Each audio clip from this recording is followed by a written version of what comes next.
E lá, professor, mas como assim milênio? Então, nós já estudamos isso, a grande tribulação, né? Seria interessante estudar de novo, anotar, para você depois reestudar, para você entender, né? Conseguiu? Aí, tá vendo?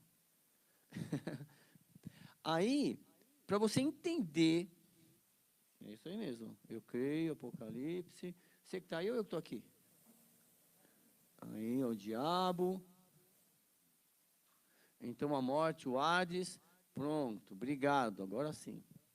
Isso vai custar caro, hein? Aí, assistente, obrigado aqui pro celular. Pra você ficar conversando durante a aula. Não, vai anotando tudo lá. E foi me falar, ó, tá vendo aquilo ali? Obrigado. Obrigado. Aí, então, por que eu comecei por esse assunto? Obrigado. Aí eu já consigo projetar ali.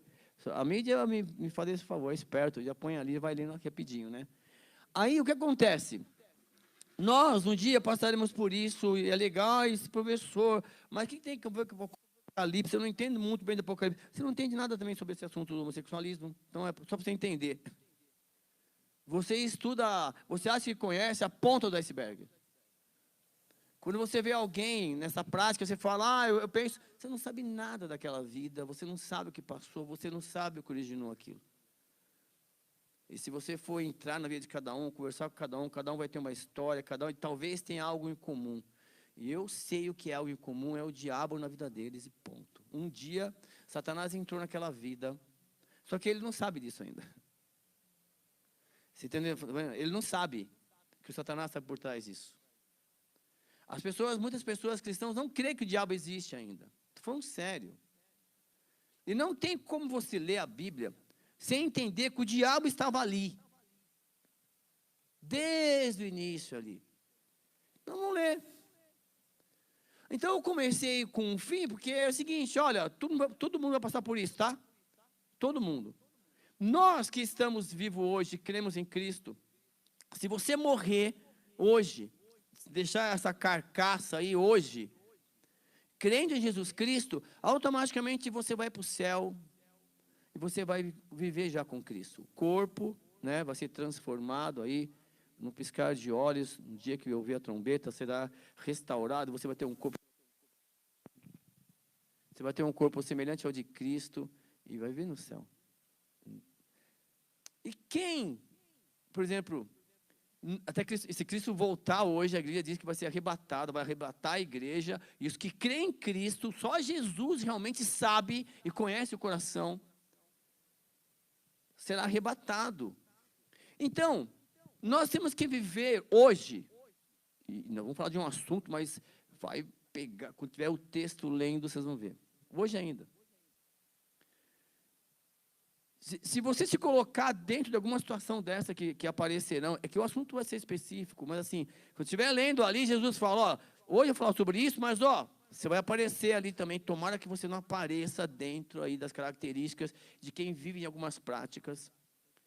Se você morre hoje, ou se Jesus Cristo voltar hoje, se você se encontrar em condições, na intimidade com Ele, você é arrebatado, ou você morre e vai para o céu. É hoje, o julgamento é assim. Este é para quem ficar, para quem brincou de ser e não foi, quer dizer, estava entre nós, mas não era um de nós. A igreja vai ser arrebatada, e os que brincaram ficarão. E aí é o período da grande tribulação, que nós já lemos em Apocalipse, a gente pode estudar de novo se vocês quiserem. Porque a nossa memória, assim, vai embora rápido, porque o dia a dia come a nossa memória, come o que é bom, come o que é bem, isso vem só desgraça na nossa mente, né? Fala sério, só preocupação, só tranqueira, né? É incrível. Então, assim, hoje, só para entender, se você morrer hoje, e se você for encontrada, julgada por Jesus Cristo, digna de ser salva, glória. Se a igreja foi arrebatada e você ficar, aí você vai ter que provar, entre aspas, através de uma perseguição, que realmente você estava errado, que você brincou, aí vai ser mais difícil para você, porque você vai ter que provar isso, vai experimentar a época da... Bom, 1 Coríntios capítulo 6, se você quiser acompanhar aí. Então, eu quis mostrar para você o seguinte: todos nós estaremos um dia na frente de Jesus Cristo, amém? E ali em Apocalipse, depois de 1000 anos, ali é o dia D, onde o diabo vai ser lançado, as pessoas serão julgadas, e aí viverão na Nova Jerusalém.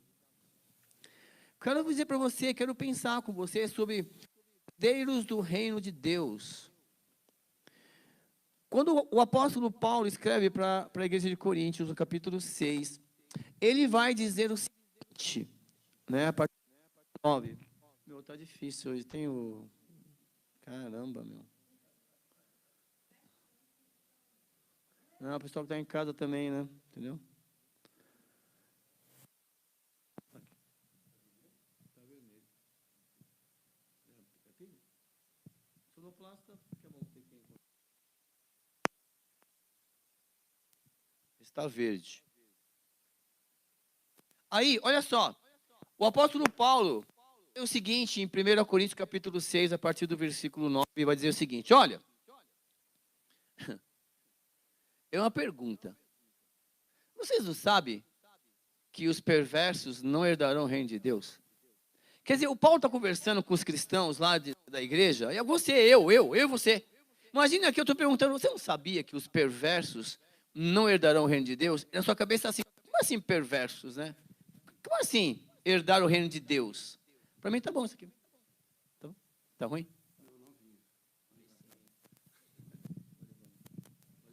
Obrigado. E aí, é uma pergunta, você não sabia que os perversos não herdarão o reino de Deus? É para você pensar. Aí o Paulo fala, ó, não se deixe enganar. Nem imorais, nem idólatras, nem adúlteros, nem homossexuais, passivos ou ativos. Está escrito isso lá. Ó, vou voltar na lista, tá? Olha, não se deixe enganar. Olha, não se deixem, vou repetir. O apóstolo Paulo está falando isso há 2000 anos. Não se deixem enganar. Nem imorais, e aí se vai, pode que é imoralidade depois. É que hoje está em evidência homossexual, vamos falar sobre isso. Hoje na próxima semana. Nem imorais, nem idólatras. Aí você já pensa, imagem, só isso não. Tem que estudar. Nem adúlteros. Homens casados, mulheres casadas que têm relação sexual fora com outra pessoa, além do seu cônjuge. Nem homossexuais, passivos ou ativos, ou seja, né, pessoas que têm relação sexual com a pessoa do mesmo sexo. Nem o quê? Ladrões, nem avarentos, nem alcoólatras, nem caluniadores, nem trapaceiros herdarão o reino de... Tem uma lista aí, que ela se completa depois com outras coisas. Assim, foram alguns de vocês. Olha o que ele fala. Olha que lindo. A igreja é o local de ex, né?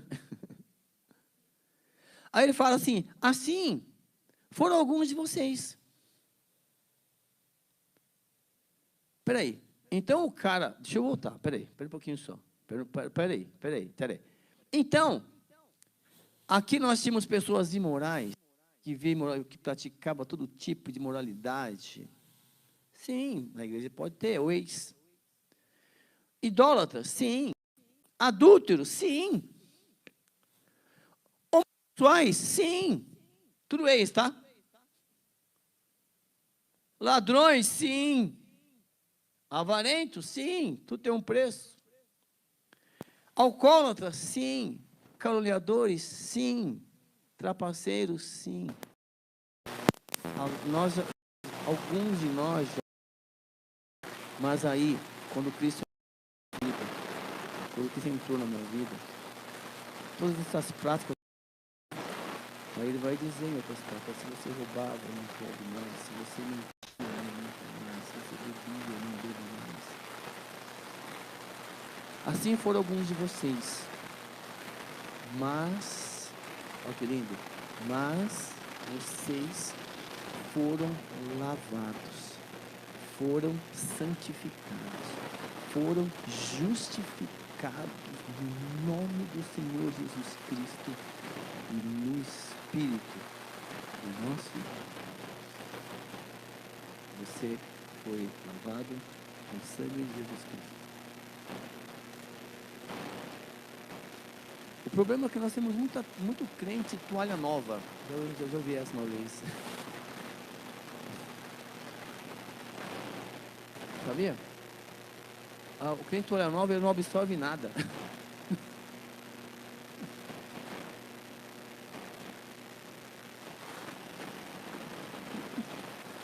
Não absorve.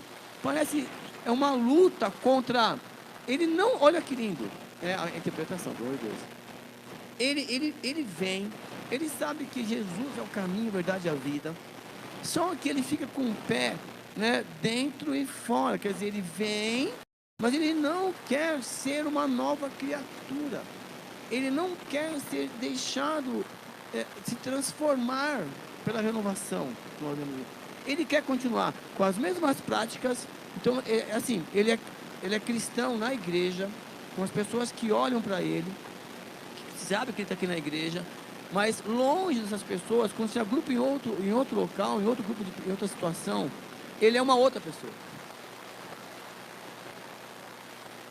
E qual é o risco? Você é crente? Mais ou menos assim. Quando a pessoa descobre, não é não.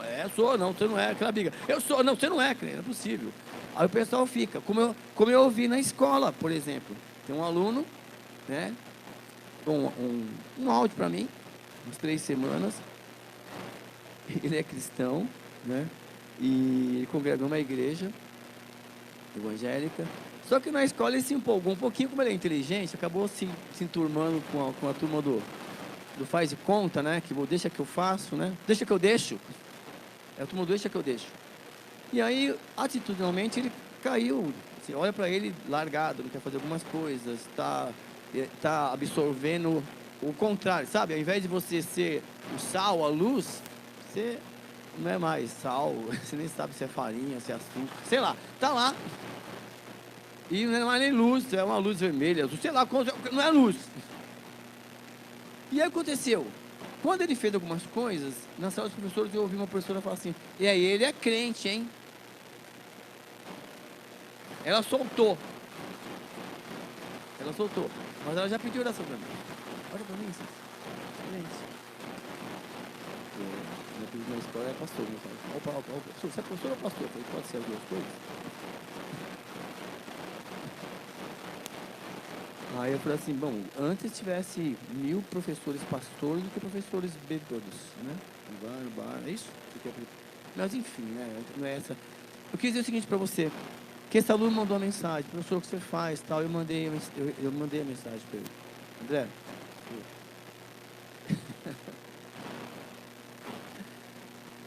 é isso aí, cara, você é jovem, está na fase de processo de crescimento, de aprendizado, eu também estou. Só que a sua fase agora, é isso aí, você vai passar por situações e Deus vai mostrar para você que sem Ele você não consegue ser diferente dos outros. Se você quer andar com os outros, mandei isso para ele, se você quer andar com os outros e influenciar, você não pode tirar o olho da cruz. Mas esses seus erros que você cometeu é super normal de adolescente. Ele quer saber que ele voltaria para ser um bom aluno. Basta você focar, cara. Você está entre os melhores da escola. Começa a focar, começa a desenvolver as coisas, muda a atitude, cuidado com as ideias. Deus até colocou uma feinha na sua vida já, que é uma menina da outra sala, que é cristã também. E aí, cara, ali pesa, porque era cristã aquela menina também, né? Literalmente. Então, ele ficou animado, voltou. Quer dizer, assim como você e eu, passando por um outro processo de crescimento. Cada um na sua, cada um na sua idade. E se for parar, cada um tem uma lição, né? Por exemplo, a lição que você passa hoje não estava no script. Bom, quando eu passar por essa situação, eu vou resolver desta maneira. Mas dá vontade, mas o Espírito Santo fala, olha, não fala nada. Não fala nada. Mas você não pode mudar a sua fisionomia. Quando você gosta de uma coisa e não gosta, fica estampado na cara, não fica? Você fala, não gostei. A pessoa é para você e Cícero não gostou. Ih, pastor, ela não gostou. Ih, a Tânia não gostou. Mas assim, mas depois você absorve tudo e fala, quer saber? Peraí, pensando bem, segue o jogo. Mais ou menos assim. Todos nós estamos aprendendo a lidar com as coisas, correto? E aí o Paulo fala isso, cuidado, você já foi, você é um ex. E aí esse versículo que é mal interpretado. Onde ele fala, tudo me é permitido. Sim ou não? Mas nem tudo convém. Tudo me é permitido, mas não deixarei que nada me dê. Porque você quer queira ou não, se você fuma, bebe, você vive dependente químico. Literalmente isso. Se você vive em mentira, se você é muito difícil para a pessoa mudar a atitude no meio em que ela vive. É por isso que muitas vezes a Deus tira a pessoa daquele lugar. Muda de emprego, muda de escola, muda de igreja. Por quê? Porque é muito difícil, até entre irmãos, quando você erra, assim, de tal maneira que você desonre a imagem de Deus, até você retomar, reconquistar a sua credibilidade, as pessoas ficam um pouco com o pé atrás. Dificilmente elas vão colocando coisas na sua mão para fazer. Mas é muito lindo quando você permanece firme naquele lugar e as pessoas veem em você uma renovação, uma transformação nas ideias, na atitude. Aí você vê o poder de Deus agindo na vida das pessoas. Deus pode, amado, mudar tudo, acredite. Deus pode apagar tudo, sentimento, mudar sensações, mudar tudo. Deus pode renovar. Deus pode renovar. E aí tem uma presença, o segundo templo, né? A glória do segundo templo, assim, é maior que a anterior. Quer dizer, a glória do novo templo é maior. E quando eu falo templo, eu estou falando de corpo. E aí, o apóstolo Paulo vai dizer o seguinte, olha, continuando, tá? No mesmo capítulo. Os alimentos foram feitos para o estômago. E o estômago para os... Quer dizer, olha que o Paulo vai só para você pensar. Que tem a ver uma coisa com a outra, né? Está falando lá de ex-bêbado, ex-idólatra, ex-prostituto, tudo lá. Aí ele fala, olha, os alimentos foram feitos para o estômago, e o estômago para os alimentos. Mas Deus destruirá ambos. Aí ele continua, você não entendeu? Ele fala assim, ó, o corpo, porém, não é para a imoralidade, mas para o Senhor, e o Senhor para o corpo. Porque quando o sexualismo, que é o assunto hoje da próxima aula, está falando de corpo. Você está usando o corpo, né, de uma maneira errada, não está glorificando a Deus. E aí ele fala, mas e outra coisa, por seu poder, olha que lindo, por seu poder, Deus ressuscitou o Senhor e também nos ressuscitará.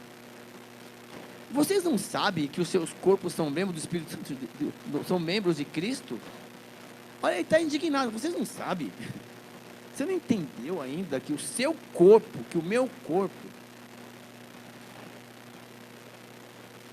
são membros de Cristo? Quer dizer, nós fazemos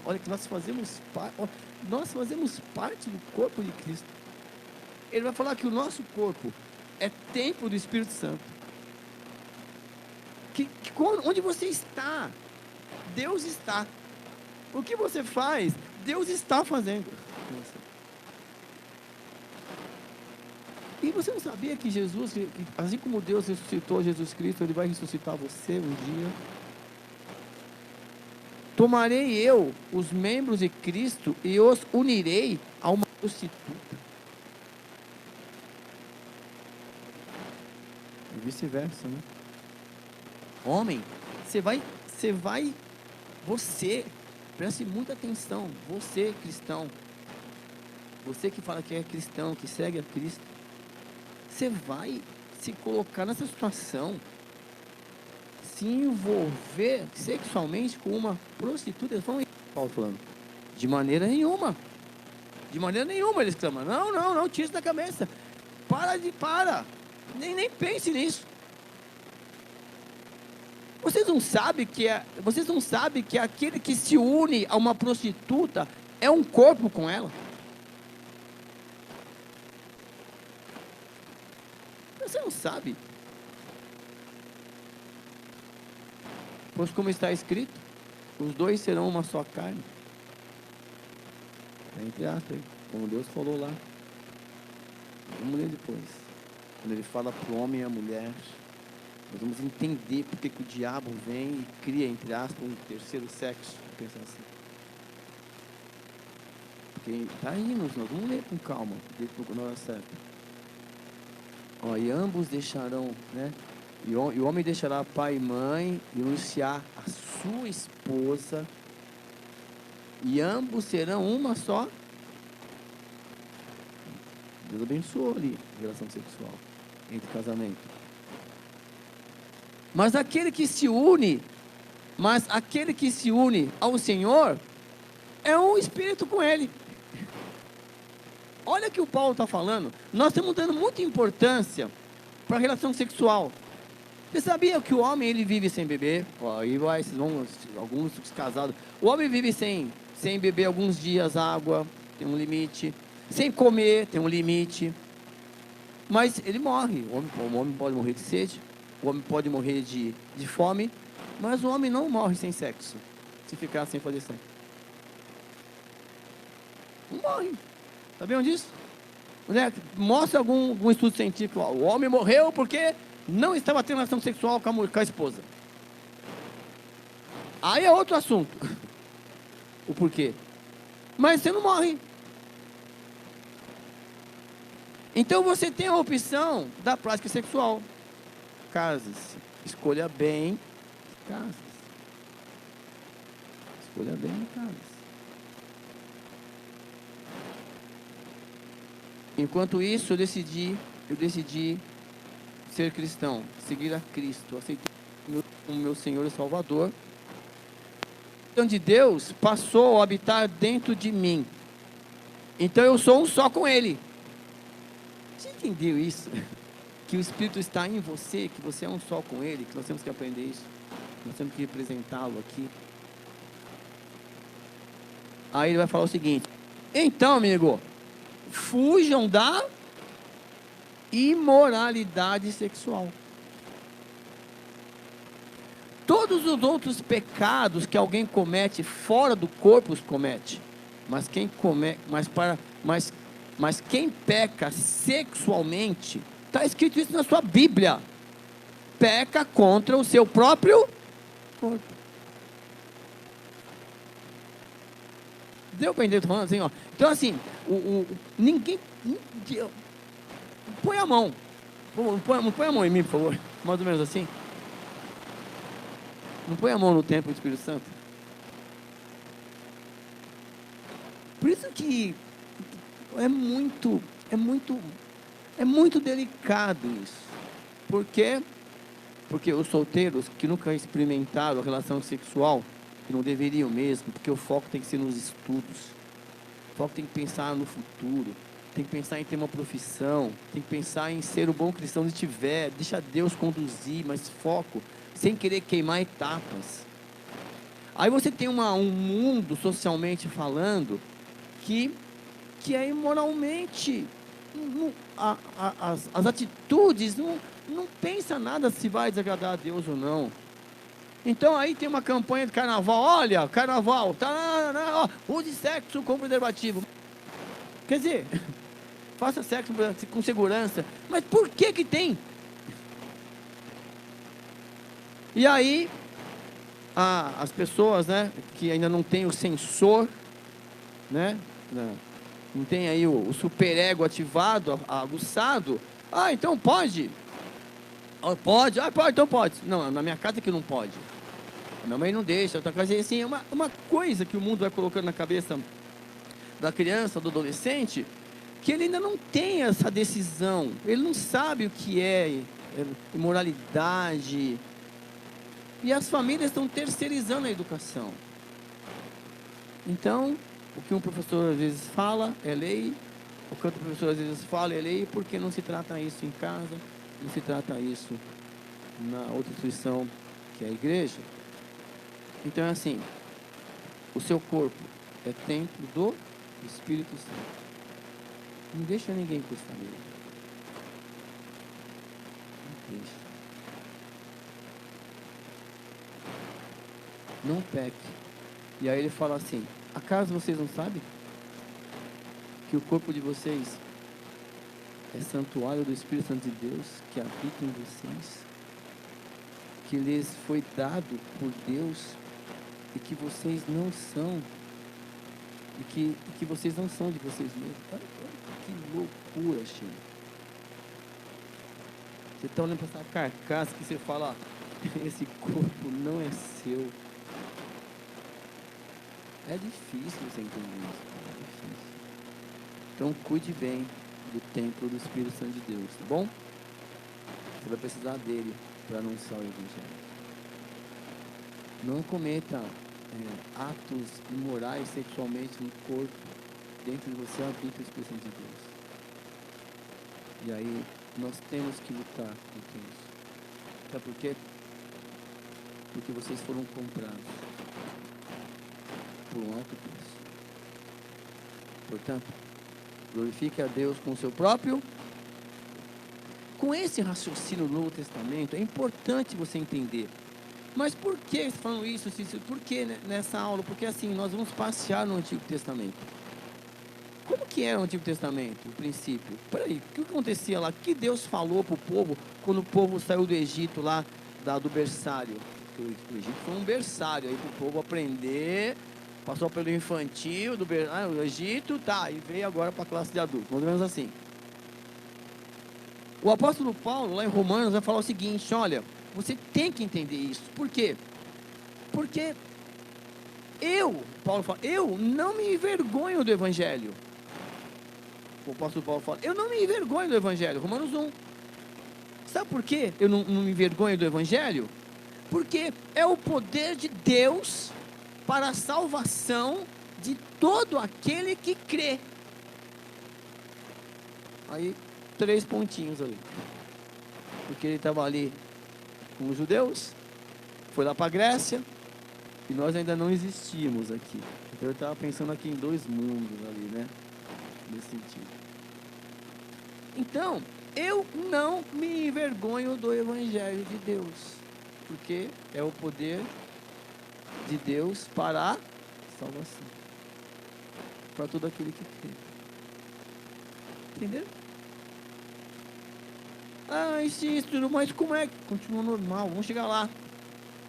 Porque no Evangelho, em Jesus Cristo, é revelada a justiça de Deus, uma justiça que do princípio ao fim é pela fé.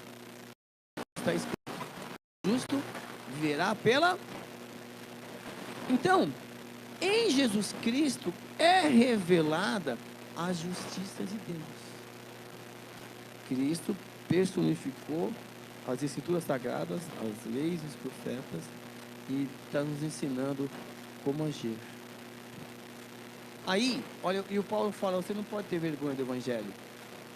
Aí ele fala assim, olha, portanto, versículo 8, a ira de Deus é revelada dos céus contra toda a impiedade e injustiça dos homens que suprimem a verdade pela injustiça.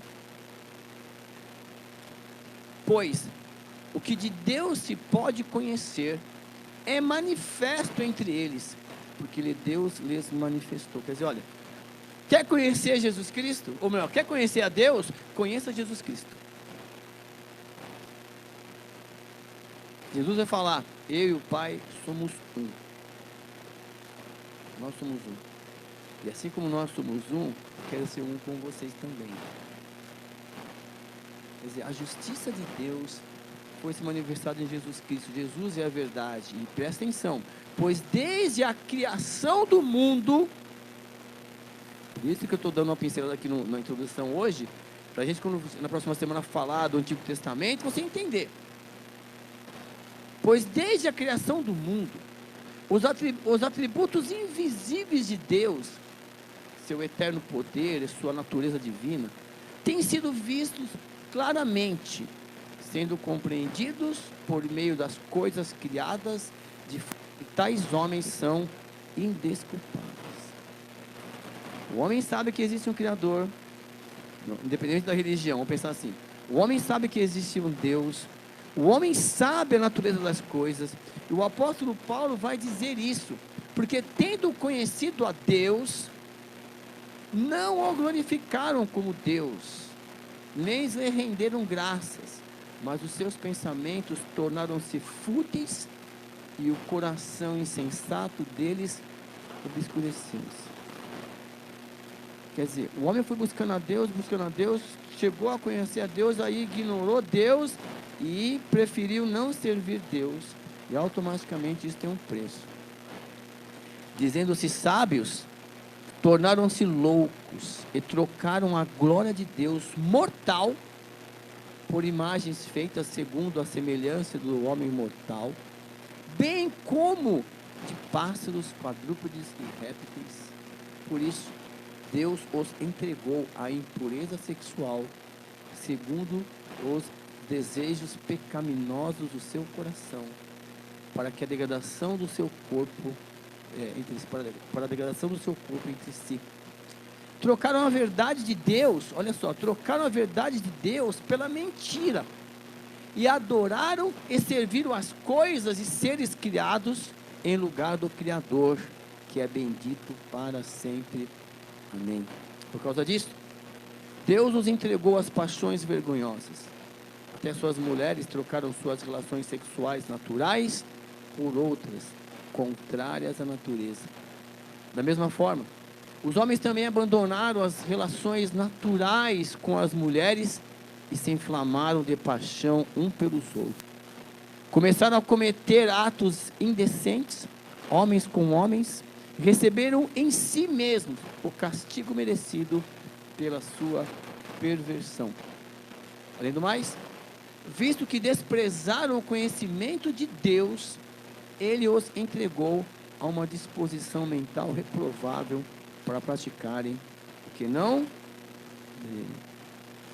Tornaram-se cheios de toda sorte de injustiça, maldade, ganância e depravação. Estão cheios de inveja, homicídio, rivalidade, engano e malícia.